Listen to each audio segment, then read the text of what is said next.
Estamos aqui para dar voz ao povo. Em defesa dos cidadãos. Pela dignidade humana. Todos temos deveres, mas também todos temos direitos. Será que existe justiça? Isto é o povo a falar.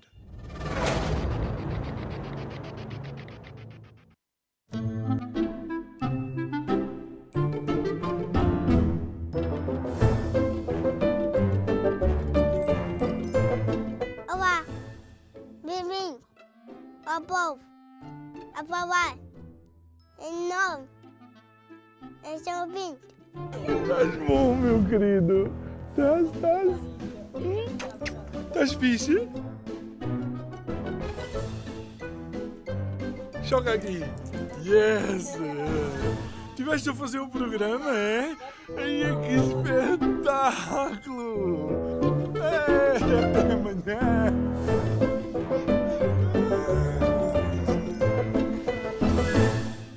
É vinho. Ei, tu é que és o rato! Tchau, Pinto. Tchau! Visitando a criança.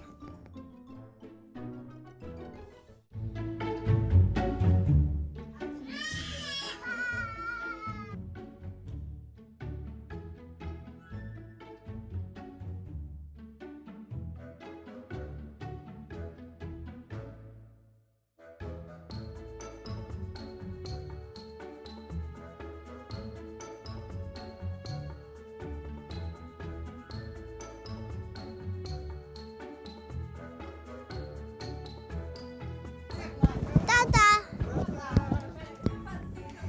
Nessa tá. Queres mais um? Não. Fica feito, tá? Então bora lá, vai ser feito. Queres dizer ao João?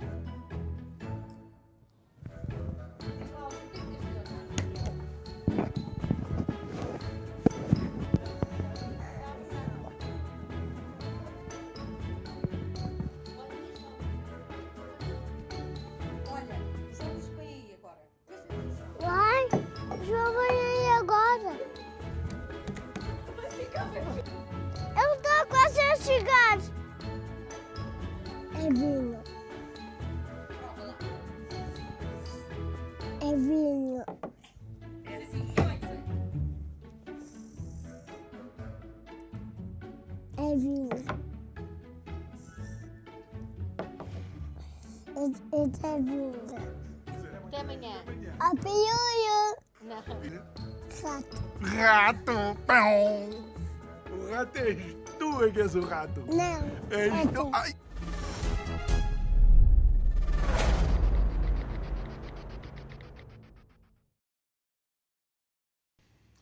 Então, um feliz dia da criança para todos vocês, que a esta hora, se calhar a maioria das crianças que participaram neste muito sui generis monólogo inicial do Isto é o Povo a Falar, já devem estar a dormir. Quero deixar aqui um agradecimento também a todos os pais que nos deixaram estar aqui com os seus filhos, fazer esta pequena brincadeira e, obviamente, não sei se viu a segunda parte, aquilo é que foi a verdade dos factos.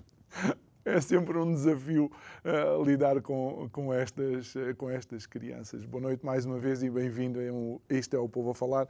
É nosso convidado de hoje, alguém que conhece as crianças, obviamente por causa do seu trabalho, também demonstra uma apetência e um especial amor por aquilo que é o processo de crescimento das crianças. O nosso convidado é o professor Jorge Rio Cardoso. Ele é formado em Ciências Sociais pela Universidade de Aveiro, é conhecido pelo corpo de publicações dedicadas ao ensino e à educação. Recordo-me um dos títulos, por exemplo, Ser Bom Aluno, bora lá. O professor Jorge Rio Cardoso também foi condecorado em 2019 com uma menção honrosa por parte do Presidente da República, por causa também de um livro, Uma Nova Escola para Portugal. Boa noite, Sr. Professor. Boa noite, muito João. Obrigado. Eu é que agradeço. Obrigado por estar aqui connosco. É sempre delicioso podermos apreciar estes estes momentos com as nossas crianças. Hoje vamos falar de mais um livro seu.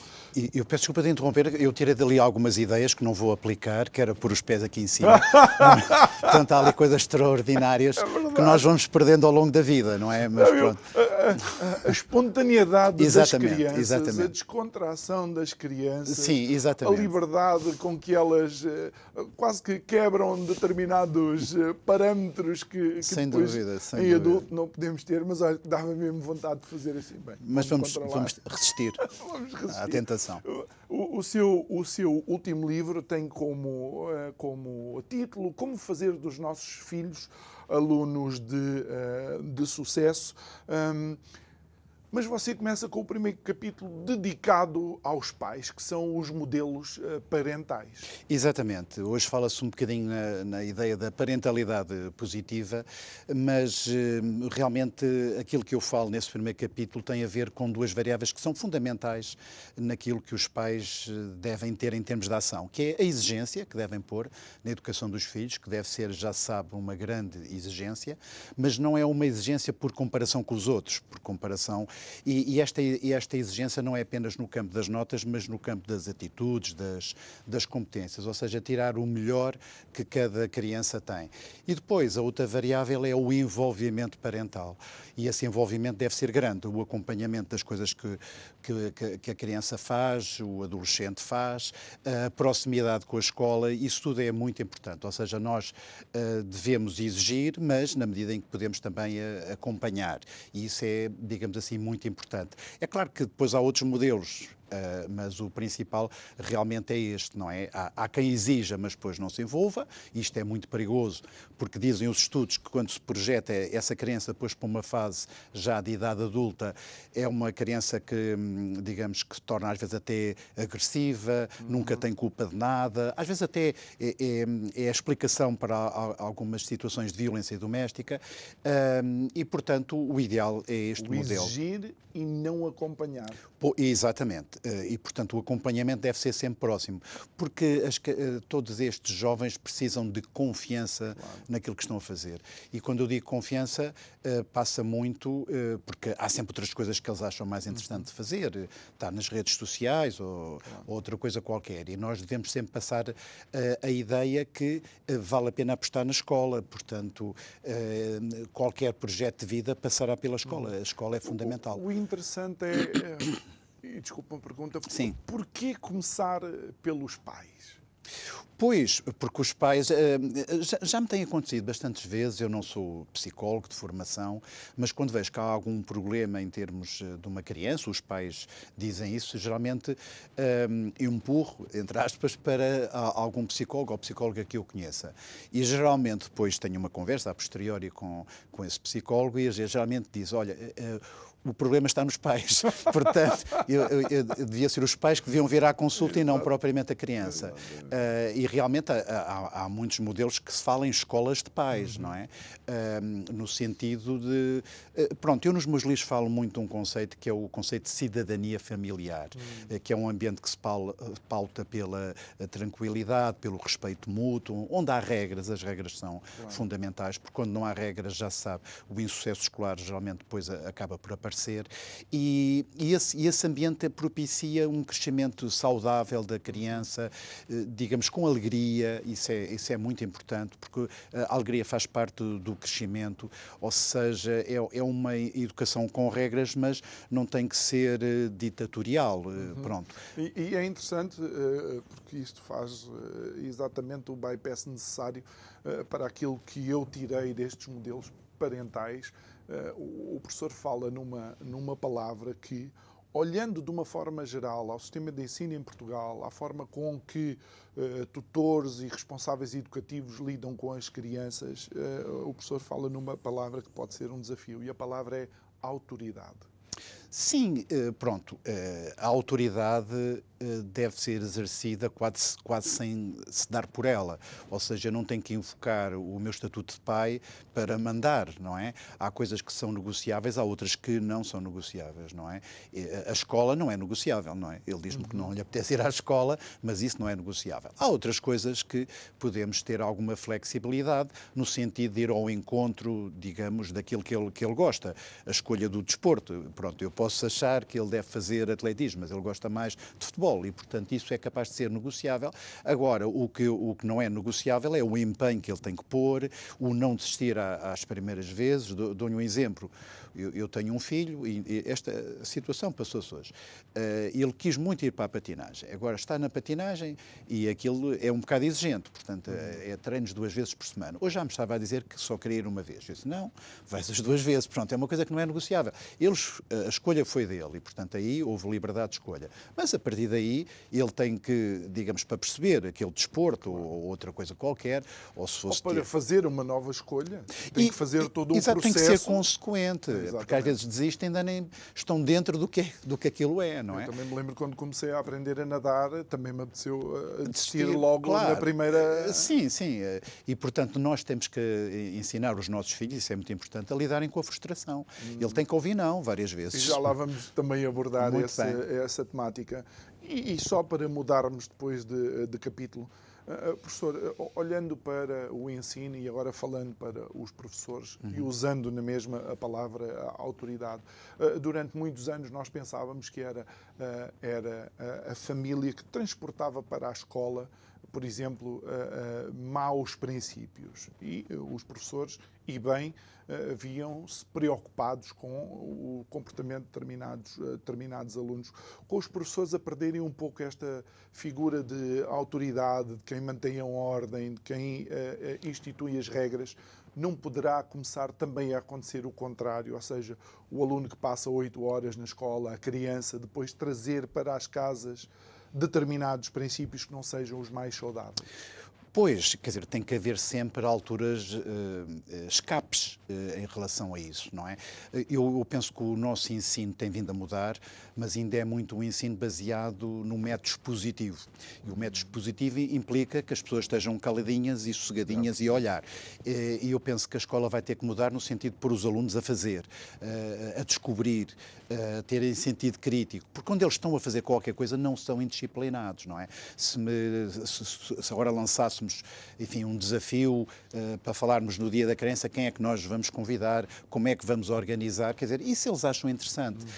E a pesquisar. Agora, quando eu convido a criança a estar no seu cantinho ou a ouvir, só mexe os olhos, evidentemente que provavelmente vou ter indisciplina. E também temos que ver que hoje em dia, dentro da sala de aula, estão todos, não é? Não há discriminação. No passado, às vezes, havia, não é?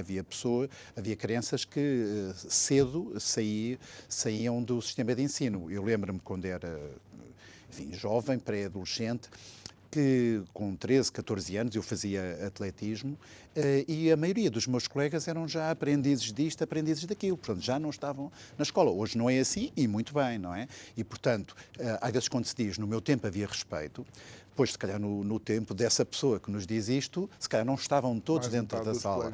E ainda bem. Bom, e isso, se passarmos até para exemplos internacionais, pela negativa, às vezes as meninas nem estavam dentro da sala, não é? Exatamente. E, portanto, felizmente hoje estão todos dentro da sala e é natural que haja mais algum ruído, que no fundo é energia. Agora, claro, há momentos que compreendemos que pode ser de descompressão. Isto tem muito um bocadinho a ver com como é que o professor prepara a aula. Porque tem que haver um desenho da aula, há ali momentos de descompressão, mas é ele que os define, não é? Digamos, o poder está nele, não, digamos, no conjunto dos alunos e quando assim é, digamos, essa alegria passa depois para as aprendizagens, o que é muito importante. No capítulo seguinte, o título é Como motivar o filho para o sucesso escolar. Eu estive a ler, como é óbvio, e há algo que me chamou a atenção. O professor fala da recompensa imaterial. Exatamente. Nós estamos habituados sempre, se portares bem, comes um bicicleta. gelado, a bicicleta. Exato. Pode-nos falar um bocado Sim, desse sim, sim. conceito? Bom, nós procuramos que os filhos não sigam aquela ideia do modelo da compensação, que é uma motivação extrínseca, é uma coisa que vem de fora. E nós habituamos a ter que ser premiados. E um dia, se a nossa vida de pais, ou porque algum de nós ficou desempregado e não temos condições para oferecer, dá a ideia que ele já não faz, porque está habituado a esse modelo da compensação. O tipo de motivação que nós devemos passar aos nossos filhos é a motivação intrínseca. Ele tem brio em fazer aquilo.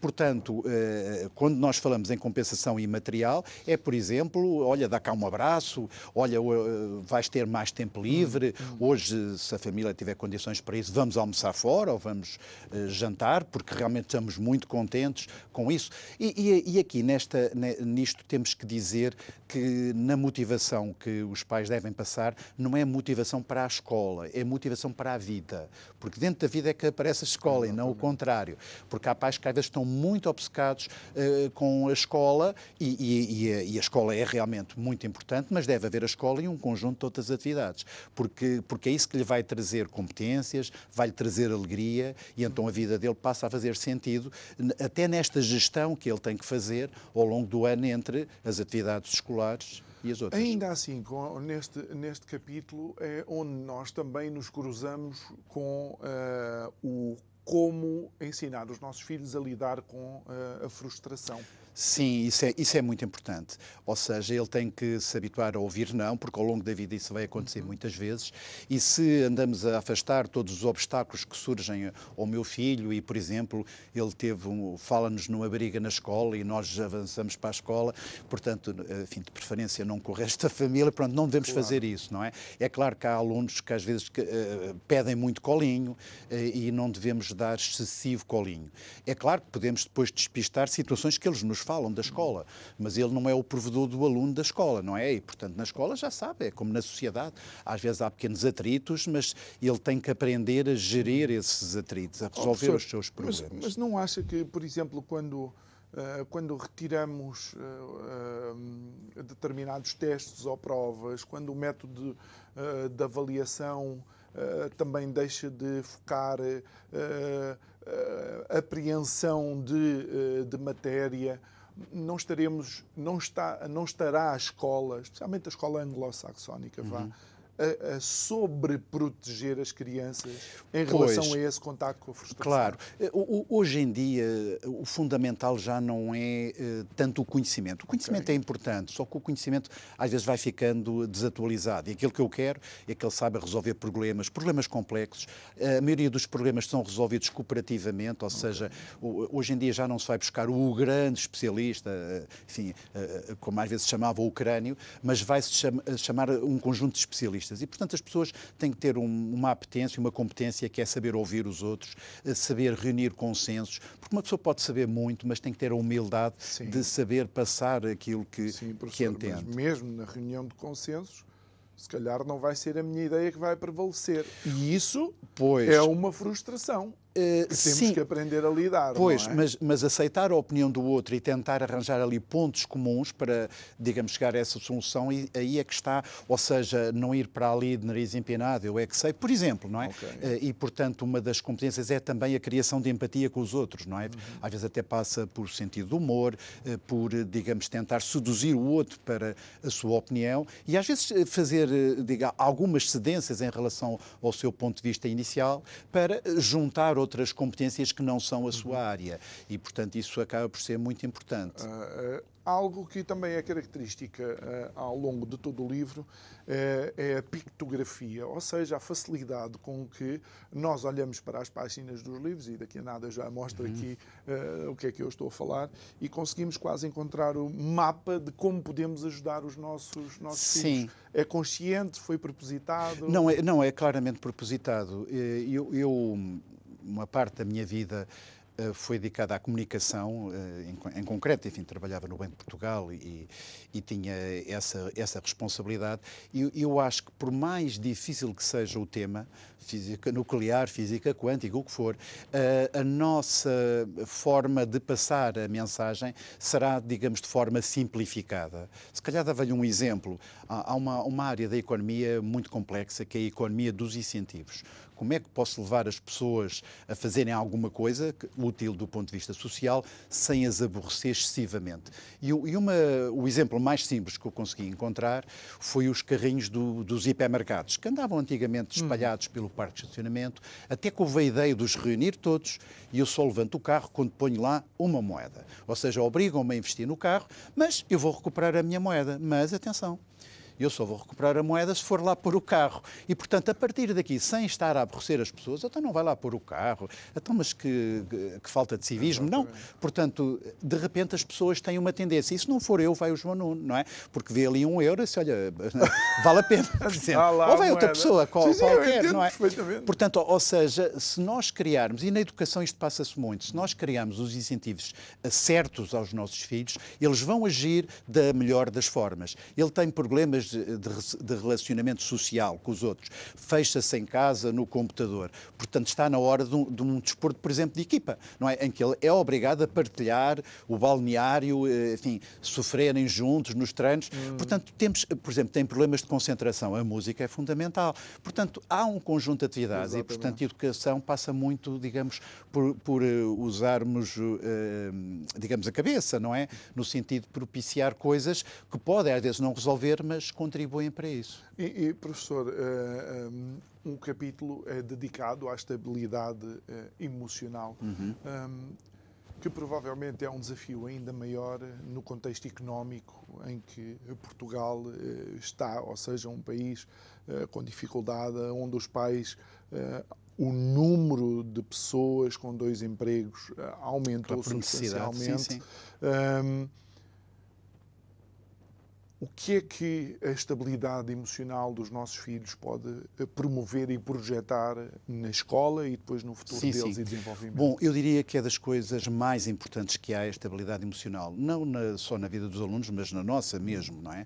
E realmente ele tem que controlar as emoções. Uma das coisas que eu às vezes falo nos livros é ele ser emocionalmente apto. O que é isto? É ele identificar as suas emoções, que às vezes pode ser de alegria, às vezes até alegria em excesso, e portanto terá que ser temperada, digamos assim, mas às vezes de grande frustração. Todos nós passamos por frustrações e a ideia é nós conseguimos gerir essas emoções. Ou seja, eu estou triste e às vezes estamos tristes e não aconteceu nada de especial, não fui despedido, enfim, não tenho nenhuma situação, não morreu ninguém de família, coisas desse género. E, portanto, às vezes são pequenas coisas. Alguém que não teve respeito por mim, que não me disse bom dia, que se meteu à frente na fila, no trânsito, enfim, pequenas coisas. E quando nós sabemos, temos técnicas ou de meditação, ou de yoga, ou de mindfulness, digamos, isso consegue ser ultrapassado, ou seja, conseguimos conhecer melhor o nosso interior. E realmente hoje em dia, na minha opinião, é mais difícil de estudar do que era no meu tempo, por exemplo, porque no meu tempo havia um canal de televisão e hoje há centenas de canais, não havia redes sociais, não havia telemóveis. Mas professor, e desculpa interrompê-lo, eu creio que esse tempo criou pessoas como nós, que, por exemplo, temos à nossa disposição ferramentas que não tínhamos e quando temos que estudar, conseguimos aumentar o nosso nível de concentração. Como, por exemplo, eu quando tenho que ler algum tipo de livro que não o seu, que é bastante intuitivo e bastante prático e chama-nos logo a atenção, mas às vezes há temas mais densos. Eu sei que se eu puser uma música a tocar um ritmo qualquer binário nos 130 e tal hertz, que eu consigo memorizar melhor. Ou seja, as competências que nós desenvolvemos quando tínhamos pouco, ajudam-nos agora que temos mais. Pois, mas eu acho que hoje somos hiperestimulados. Naquela altura havia uma estimulaçãozinha e quando somos hiperestimulados o nosso cérebro está a 500 a hora. Okay. E, portanto, tem que haver, estudar o que é? Estudar é eu sentar-me aqui, desligar os telemóveis, estar concentrado, focado e às vezes essa concentração, ou seja, nós estamos em constante alerta para tudo e mais alguma coisa. Quem é que estará no Facebook? Deixa cá ver se eu tenho pedidos de amizade, o que é que aconteceu aqui. Pronto, e E antigamente não, eu tinha que esperar por chegar à escola para ouvir as novidades. E hoje em dia não, quer dizer, as novidades são quase ao segundo, não é? E, portanto, estou interessado em tudo. Músicas que me enviaram, que eu quero ouvir e não tenho tempo para ouvir todas. Portanto, de repente, eu tenho que ter instrumentos que me possam levar a essa estabilidade que é fundamental. E, portanto, eu acredito muito que uma escola do futuro haverá, dentro da própria escola, educação emocional, não é? Portanto, eu conseguir, digamos, dominar um bocadinho os meus impulsos, até pelo respeito pelos outros. Sim, porque depois ainda tem um capítulo dedicado ok. à impulsividade e à agressividade. Pois. Agora deixe-me mencionar aqui algo que penso que, eu não vou dizer que os pais esquecem, mas é a necessidade de autoestima. E a autoestima da criança desenvolve-se, mas não é só na fase em que somos recompensados com alguma coisa, seja materialmente ou imaterialmente. A autoestima também se desenvolve quando temos incentivos por parte dos nossos pais ou dos nossos professores na escola. Claro, claro. Às vezes as crianças têm, digamos, uma falsa ideia do que é o sucesso. E o sucesso, para mim, não é apenas as notas. É claro que as notas fazem parte do processo. Há muitas outras coisas. O ser solidário com os outros, o ser honesto, tudo isso, digamos assim, é muito importante em termos daquilo que é a criança. E, portanto, a ideia que temos que passar, eu nos meus livros falo muito de uma percentagem de 5 elogios para uma crítica. E às vezes os pais dizem, mas eu não tenho nada para elogiar, porque eles às vezes pensam apenas nas notas, não é? Mas o irmão teve... 5 elogios para uma crítica. Para uma crítica, exatamente. Okay. Criar ali um clima positivo. Estou só aqui a repetir, que é para ajudar alguns pais. Sublinhar, eu penso que isso é realmente muito importante. Criar ali um clima positivo. Às vezes passamos a vida, digamos, a dizer, cala-te, não digas disparates. Pronto, quando se diz aquilo que os psicólogos às vezes chamam o pensamento divergente, qualquer coisa fora da caixa.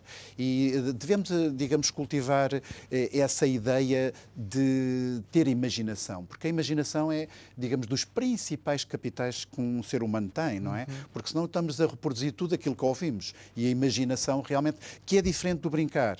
Porque, peço desculpa, é diferente do jogar. Porque no jogo há o cartão amarelo, há uma série de coisas que podemos ou não fazer. Faz parte das regras do jogo. Agora, brincar é um gesto anárquico, não é?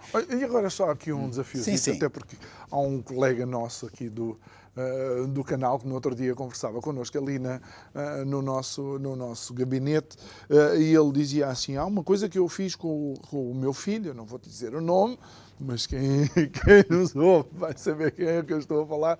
Eu nunca o deixei ganhar. Ele queria jogar comigo, seguíamos as regras. Se ele ganhasse, ganhava. Se perdesse, perdia.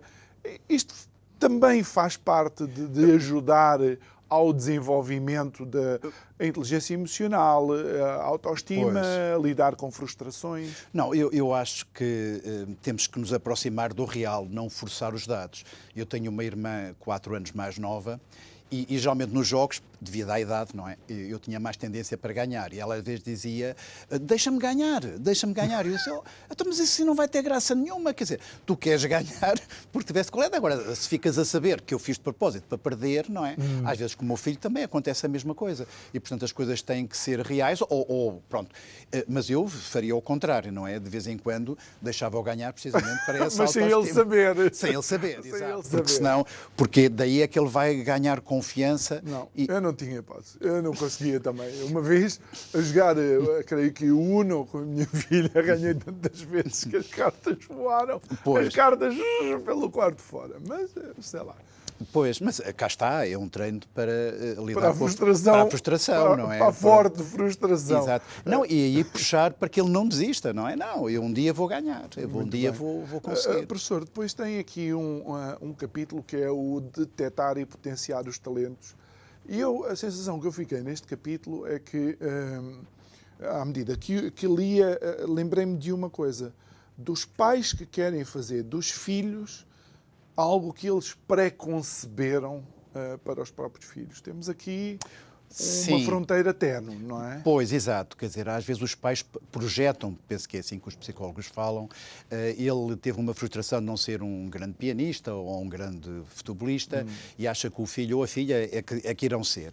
E, portanto, força ali um bocado a nota. E eu penso que isso é capaz de ser errado. Agora, sensibilizá-los, dizer o pai ou a mãe, gostaria muito que tu fizesses isto, isso acho que é sadio. O que acontece, enfim, há aqui várias teorias, mas uma delas muito popularizada, enfim, que é a teoria de Gardner, em que as crianças têm uma série de talentos. Ele até fala das inteligências múltiplas. 8 tipos de inteligência. 8 tipos de inteligência. Quer dizer, e algumas passam ao lado da escola, não é? E, portanto, por exemplo, criar empatia com os outros, que nós às vezes vemos crianças que são uma espécie de relações públicas. E pronto, é uma coisa que às vezes não é pontuada, mas é de extrema importância. Professor, e só para Sim. vincar ainda este facto, nós que fizemos parte de equipas, muitas vezes nem sequer eram os melhores atletas que eram a cola da equipa. Sem dúvida, sem Eu dúvida. cheguei a ter equipas em que era um determinado colega que jogava 3 ou 4 minutos por jogo, mas ele era essencial na coesão da equipa. Exatamente. Não, isso é verdade e até nos faz vencer o medo. Eu lembro-me, enfim, na equipa de corta-mato, estava tudo programado, não é? Quando é que se lançaria o ataque, etc. Mas às vezes eu estava com um medo terrível, não é? De lançar o ataque e os outros virem comigo. E havia um, em concreto, que não era o melhor atleta de nós, mas que nos fazia vencer o medo. Eu lembro-me que ele dizia, acabou a brincadeira. Ou seja, pronto, e aquilo dava-nos ali um incentivo muito grande, porque às vezes víamos a outra equipa, pronto, ali a comandar o pelotão e dizia, mas como é que eu vou atacar se eles estão cheios de força? Não é? E, portanto, às vezes esta gestão do medo, cá está a gestão das emoções, às vezes dá-se em casos concretos, no desporto, o sofrer juntos, isso é muito importante. Mas isto vai em contraciclo àquilo que a sociedade nos tem mostrado. A sociedade, nestes últimos tempos, tem se tornado cada vez mais egocêntrica, onde, de facto, os indivíduos valorosos são aqueles indivíduos que estão no cume dos Himalaias, também estão lá sozinhos, mas ninguém quer estar com eles, por assim dizer. Os pais deveriam também, então, dar atenção a estes 8 tipos de inteligências. Exatamente. Para começar a identificar onde estão as competências do filho. Exatamente, é identificar e potenciá-los, não é? Agora, não é no sentido de que sacrificar todos os outros, mas, aliás, hoje em dia, o Ministério da Educação pôs as competências básicas à saída do ensino obrigatório, não é? E algumas passam muito por isso, não é?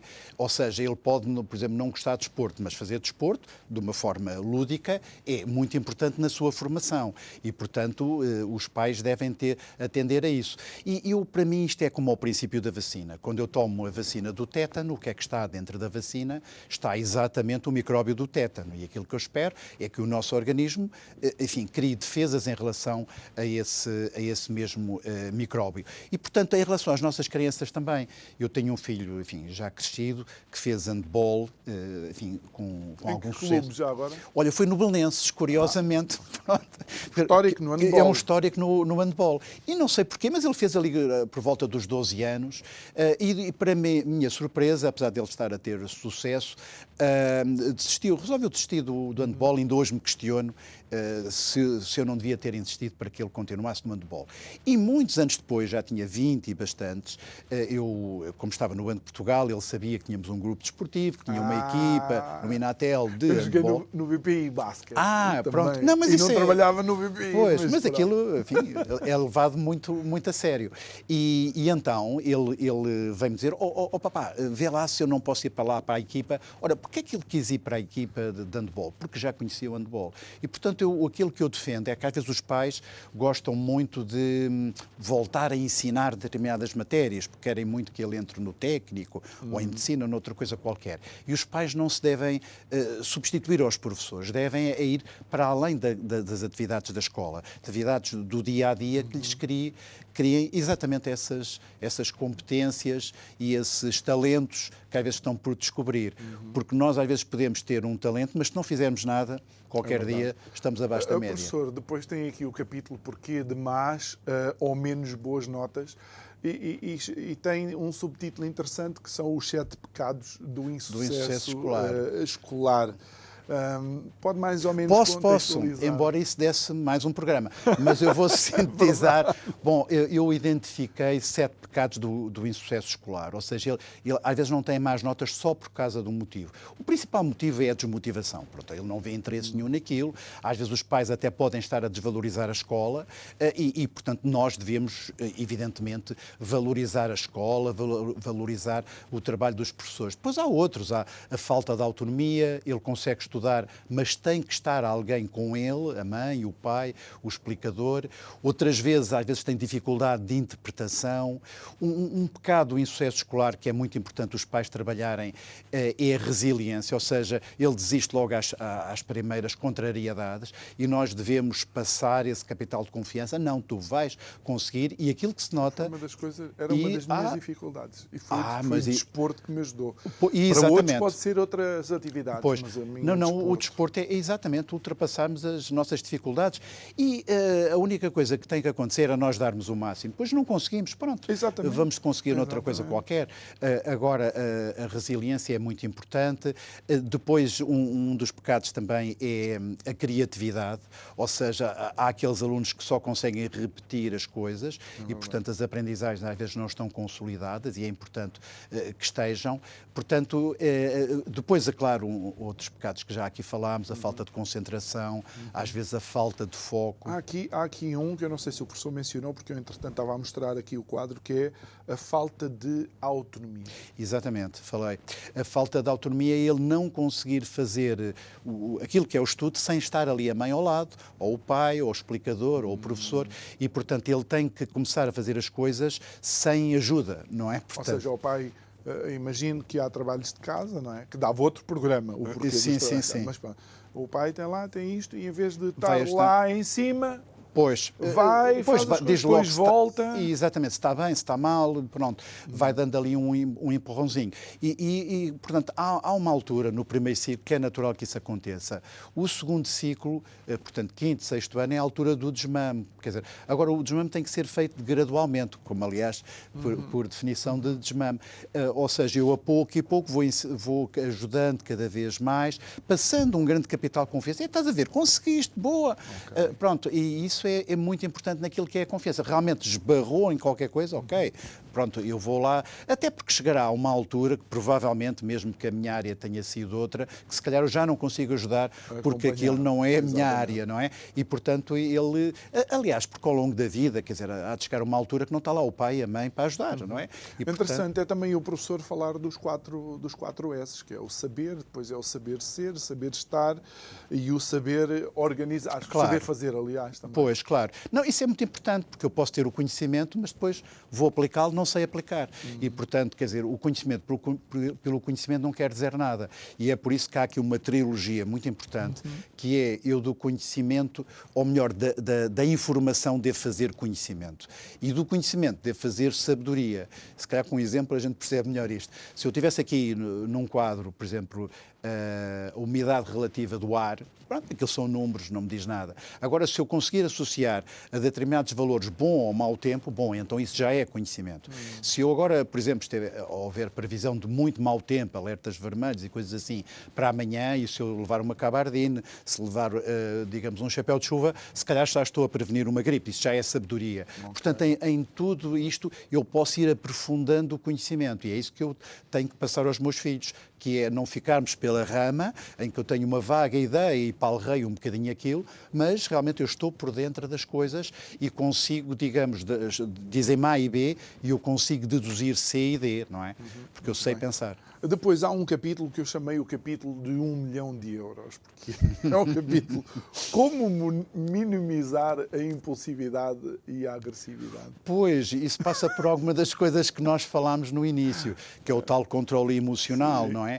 E, portanto, eles devem ter técnicas. E eu devo dizer, até na escola onde o meu filho anda, que é uma escola pública, a minha mulher, a Sónia, é instrutora de yoga para crianças. Ela faz isso em regime de voluntariado e, portanto, portanto vai lá à escola, e é engraçado que as professoras, como se fosse uma grande novidade, eles realmente estão melhores. Pois claro, não é? Portanto, porque estas coisas são quase que científicas e é muito importante, digamos, termos esse controle de impulsividade. Não quer dizer que não haja depois exceções. Mas, professor, é simples e se nós pensarmos como é que começa o dia, muitas vezes, de pais e filhos, dentro de uma casa normal, a correria das horas, Pois. e as crianças que não se vestem dentro daquele Claro. timeline que os pais têm.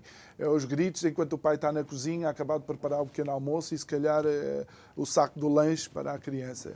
É um ambiente bastante hostil logo para os primeiros minutos do dia. Pois é. Não, é por isso é que ainda é muito importante às vezes contarmos até 10, por exemplo, antes de darmos um grito, porque é que alguém está na casa de banho há tanto tempo e eu preciso da casa de banho, por exemplo. Pronto, quer dizer, há uma série de... Pronto, viver em família é complicado, já se sabe, não é? Há ali uma gestão de várias coisas, mas claro, a ideia do respeito mútuo, a ideia desse controle emocional, que me leva a, se calhar, não elevar a voz, não quer dizer que de vez em quando isso não aconteça, não é?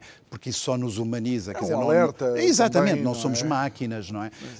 Agora, quer dizer, isso será a exceção e não a regra, não é? Aliás, e só para que as pessoas entendam, se olharmos para o reino animal, todos os alertas contra perigos são feitos de forma audível para toda a comunidade, por assim dizer. Claro. O professor aqui menciona mais uma vez que a educação musical ajuda na concentração, por Exatamente. exemplo. Ou seja, se o filho tiver algum déficit de atenção, poderá existir uma forma de o ajudar. Exatamente. A música tem muitas regras. Aliás, até se diz que a música está, às vezes, relacionada com a matemática. Eu próprio, enfim, nunca tive um passado, digamos, ligado à música, mas nos últimos 6 meses tenho andado a aprender bateria. E isso nota-se muito, não é?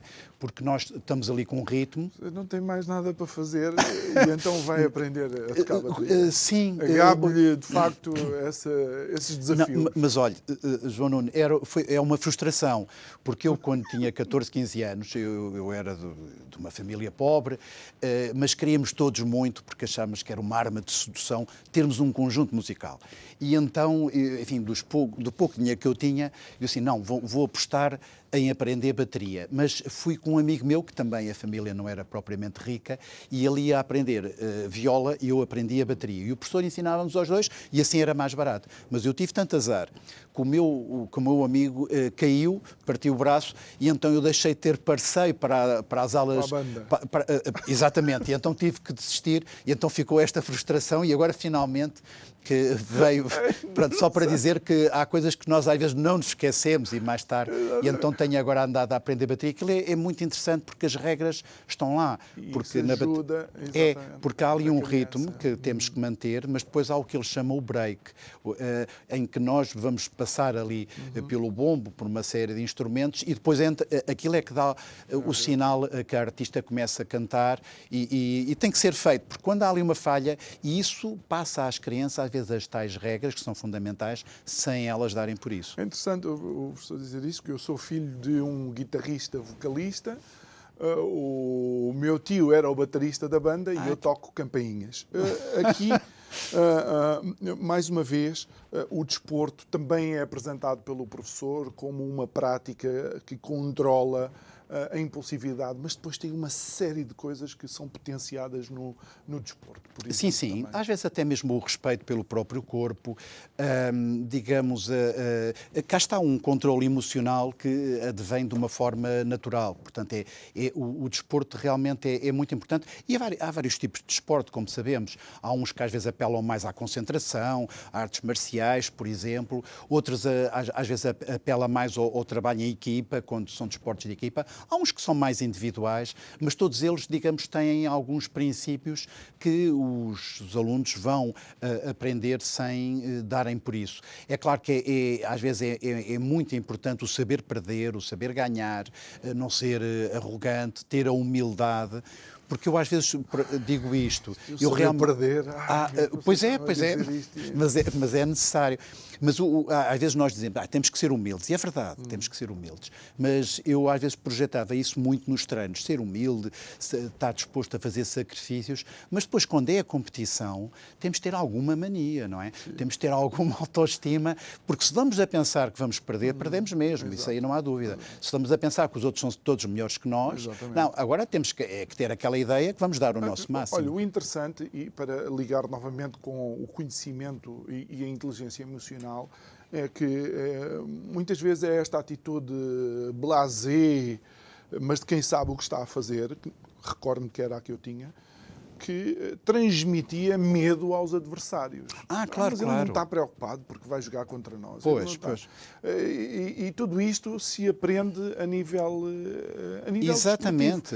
E professor, não sei se o professor, apesar de ter praticado um desporto diferente, o atletismo, o meu foi o desporto de equipa, grandes lições tirámos das maiores derrotas da nossa carreira. Sem dúvida.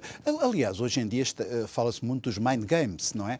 Ou seja, pôr medo no adversário. Vamos, entrar. No outro dia havia um vídeo promocional do meu clube, eu sei que nós divergimos nisto, o capitão da equipa, e agora vou dizer o nome e já vai perceber qual é o clube, que era o Otamendi, dizia, vamos entrar... Nem os deixar respirar, nem os deixar pensar. Era este o termo, nem os deixar pensar. Era aquilo que tinha corrido bem. E, portanto, eu acho que eles só divulgam os vídeos quando as coisas correm bem. Porque ele, se calhar, diz a mesma coisa em todos. Mas realmente, às vezes, há a atitude de amedrontar o outro, mas, enfim, cumprindo as regras, não é? É muito importante. Porque no desporto há regras, há o cartão, há o fair play, não é? Portanto, o respeito pelo adversário. E, portanto, quer dizer, durante aqueles 90 minutos, ou o que for, nós estamos a dar o nosso máximo e, no final, pronto. Professor, e ainda antes de começarmos a finalizar, de facto, 50 minutos para conversar consigo nunca chegam. Eu, inclusive, aprendi no desporto a ser controladamente, emocionalmente descontrolado, de forma a poder ter algum impacto no adversário. Não, claro. Aliás, eu jogo muito mal futebol, mas quando... Os meus alunos organizam jogos, convidavam-me. Eu lembro-me uma ocasião... Pois não venha dizer que está lesionado ali. É natural, pois.